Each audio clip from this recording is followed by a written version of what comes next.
Hello friends. सबसे पहले आप सभी को गणतंत्र दिवस की हार्दिक शुभकामनाएं। आज के इस वीडियो में गणतंत्र दिवस 2024 से संबंधित महत्वपूर्ण प्रश्न देखेंगे जो आपके सभी एग्जाम्स के लिए हेल्पफुल होंगे। तो इसलिए आप वीडियो पूरे एंड तक देखते रहिए। तो चलिए आज का वीडियो शुरू करते हैं। तो पहला प्रश्न है, गणतंत्र दिवस के कार्यक्रम पर कर्तव्य पथ पर झंडा कौन फहराता है? तो आंसर होगा भारत के राष्ट्रपति। तो गणतंत्र दिवस के मौके पर यानी 26 जनवरी को दिल्ली में जो कर्तव्य पथ पर कार्यक्रम होता है तो इस पर राष्ट्रपति द्वारा झंडा फहराया जाता है। और आप सभी जानते हैं जो कर्तव्य पथ है इसका पहले नाम क्या था? राजपथ था, यानी राजपथ का नाम बदलकर कर्तव्य पथ रखा गया है। तो गणतंत्र दिवस के मौके पर राष्ट्रपति द्वारा झंडा कर्तव्य पथ पर फहराया जाता है। जबकि स्वतंत्रता दिवस यानी 15 अगस्त की बात करें तो 15 अगस्त के मौके पर प्रधानमंत्री द्वारा झंडा लाल किले पर फहराया जाता है। तो याद रखना है। क्वेश्चन नंबर 2, गणतंत्र दिवस पर राज्यों में झंडा कौन फहराते हैं? तो इसी प्रकार से राज्यों की बात करें तो गणतंत्र दिवस के मौके पर राज्यों में झंडा राज्यपाल के द्वारा फहराया जाता है। तो आंसर बी होगा। जबकि स्वतंत्रता दिवस की बात करें तो स्वतंत्रता दिवस के मौके पर राज्यों में झंडा मुख्यमंत्री द्वारा फहराया जाता है। क्वेश्चन नंबर 3, 2024 में गणतंत्र दिवस की कौन सी वर्षगांठ मनाई गई? तो 2024 में ये गणतंत्र दिवस की 75वीं वर्षगांठ है। तो आंसर डी होगा। और आप सभी जानते हैं गणतंत्र दिवस प्रत्येक वर्ष क्यों मनाया जाता है? क्योंकि इस दिन यानी 26 जनवरी 1950 को हमारा जो संविधान है ये लागू हुआ था, इसलिए प्रत्येक वर्ष गणतंत्र दिवस मनाया जाता है। तो 2024 में ये इसकी 75वीं वर्षगांठ है। अगला प्रश्न है, 75वें गणतंत्र दिवस 2024 की थीम क्या है? तो 2024 में जो हम 75वां गणतंत्र दिवस मना रहे हैं तो इस बार इसकी थीम रखी गई है विकसित भारत और भारत लोकतंत्र की मृतका। इंग्लिश में कहेंगे developed India and India mother of democracy. तो ये इस बार 2024 में गणतंत्र दिवस की थीम रखी गई है।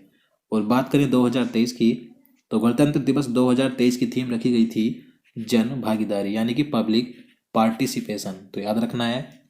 क्वेश्चन नंबर 5 है, गणतंत्र दिवस 2024 पर मुख्य अतिथि कौन है? तो इस बार 2024 में गणतंत्र दिवस के मौके पर मुख्य अतिथि है इमैनुअल मैक्रोन। तो आंसर ए होगा। इमैनुअल मैक्रोन ये फ्रांस के राष्ट्रपति हैं जो इस बार 2024 में गणतंत्र दिवस के मौके पर मुख्य अतिथि बने हैं। तो 2024 में गणतंत्र दिवस पर मुख्य अतिथि है इमैनुअल मैक्रोन जो कि फ्रांस के राष्ट्रपति हैं। 2023 की बात करें तो 2023 में गणतंत्र दिवस के मौके पर मुख्य अतिथि बने थे अब्देल फतेह अल सीसी जो कि मिस्र के राष्ट्रपति हैं। और बात करें 2021-22 की तो 21-22 में कोई भी मुख्य अतिथि नहीं था कोविड-19 के कारण। तो याद रखना है। अगला प्रश्न है, पहली बार 1950 में गणतंत्र दिवस के मुख्य अतिथि कौन थे? तो देखिए 26 जनवरी 1950 को जब भारत में पहली बार गणतंत्र दिवस मनाया गया था तो भारत के मुख्य अतिथि बने थे सुकर्णो ये इंडोनेशिया के राष्ट्रपति थे। तो राइट आंसर ए हो जाएगा। क्वेश्चन नंबर 7 है, भारतीय संविधान कब लागू हुआ था? तो आप सभी जानते हैं भारतीय संविधान लागू हुआ था 26 जनवरी 1950 को। तो राइट आंसर बी हो जाएगा। तो भारतीय संविधान लागू हुआ 26 जनवरी 1950 को, लेकिन बात करें कि भारतीय संविधान कब बनकर तैयार हुआ था पूरी तरीके से या संविधान सभा ने भारतीय संविधान को कब अपनाया था, तो 26 नवंबर 1949 को भारतीय संविधान बनकर तैयार हुआ था। यह संविधान सभा ने इसे अपनाया था। और 15 अगस्त 1947 को भारत आज़ाद यानी कि स्वतंत्र हुआ था। नेक्स्ट क्वेश्चन है, भारत का राष्ट्रीय ध्वज तिरंगे का डिजाइन किसने तैयार किया था? तो दोस्तों भारत का जो राष्ट्रीय ध्वज है तिरंगा इसका डिजाइन तैयार किया था पिंगली वेंकैया ने। तो राइट आंसर ए होगा। अगला क्वेश्चन है, भारत के राष्ट्रीय ध्वज को संविधान सभा ने कब अपनाया था? तो देखिए भारत के राष्ट्रीय ध्वज को संविधान सभा ने अपनाया था 22 जुलाई 1947 को। तो राइट आंसर बी हो जाएगा। इसलिए देखिए 22 जुलाई को भारत में झंडा दिवस मनाया जाता है। क्वेश्चन नंबर 10 है, भारत का राष्ट्रीय ध्वज की लंबाई और चौड़ाई का अनुपात क्या है? तो भारत का जो राष्ट्रीय ध्वज है तिरंगा इसकी लंबाई और चौड़ाई का अनुपात क्या है? नीचे कमेंट बॉक्स में बताइएगा, काफ़ी आसान क्वेश्चन है। तो राइट आंसर बी होगा 3:2। अगला क्वेश्चन है, भारत के राष्ट्रीय गान को संविधान सभा ने कब अपनाया था? तो भारत का जो राष्ट्रीय गान है जन गण मन तो इसे संविधान सभा ने अपनाया था 24 जनवरी 1950 को। तो राइट आंसर डी हो जाएगा। नेक्स्ट क्वेश्चन है, भारत के राष्ट्रीय गान के रचयिता कौन है? तो बताइए भारत के राष्ट्रीय गान के रचयिता कौन है? तो राइट आंसर डी होगा रविंद्रनाथ टैगोर। और देखिए बात करें जो बांग्लादेश का राष्ट्रीय गान है अमार सोनार बांग्ला, तो इसके रचयिता भी रविंद्रनाथ टैगोर ही हैं, तो याद रखना है। अगला क्वेश्चन है, भारत का राष्ट्रीय गान सर्वप्रथम कब और कहाँ गाया गया था? तो राइट आंसर ए हो जाएगा 1911 कोलकाता अधिवेशन में। तो देखिए 1911 में जो कोलकाता अधिवेशन हुआ था तो यहाँ पर भारत का राष्ट्रीय गान सर्वप्रथम गाया गया था। और देखिए इस अधिवेशन की अध्यक्षता किसने की थी? तो पंडित विश्व नारायण धर ने की थी। तो ये भी पूछा जा सकता है, याद रखना है। नेक्स्ट क्वेश्चन है, भारत का राष्ट्रीय गीत वंदे मातरम के रचयिता कौन है? तो दोस्तों भारत का राष्ट्रीय गीत है वंदे मातरम, तो इसके रचयिता हैं बंकिम चंद्र चट्टोपाध्याय या बंकिम चंद्र चटर्जी। तो राइट आंसर सी हो जाएगा। और देखिए भारत का राष्ट्रीय गीत वंदे मातरम को 24 जनवरी 1950 को राष्ट्रीय गीत के रूप में संविधान सभा ने अपनाया था। क्वेश्चन नंबर 15 है, राष्ट्रीय गीत वंदे मातरम किस ग्रंथ से संकलित है? तो देखिए भारत के राष्ट्रीय गीत वंदे मातरम को किस ग्रंथ से लिया गया है? तो ये लिया गया है आनंद मठ से। तो राइट आंसर सी हो जाएगा। देखिए आनंद मठ ये जो उपन्यास है ये किसका है, किसके द्वारा रचित है?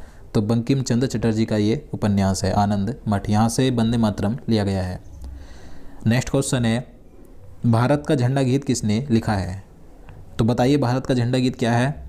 तो भारत का झंडा गीत है विजय विश्व तिरंगा प्यारा झंडा ऊंचा रहे हमारा। तो ये भारत का झंडा गीत है, तो ये किसने लिखा है?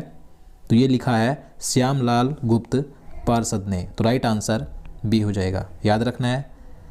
अगला क्वेश्चन है, भारतीय संविधान का निर्माता किसे माना जाता है?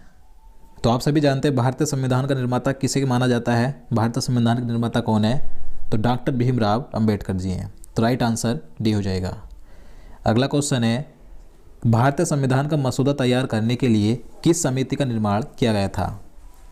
तो राइट आंसर है ऑप्शन सी प्रारूप समिति।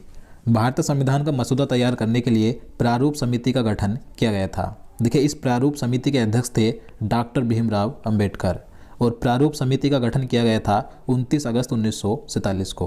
और देखिए इस समिति में कुल 7 सदस्य थे जिसमें भीमराव अंबेडकर जी इसके अध्यक्ष थे।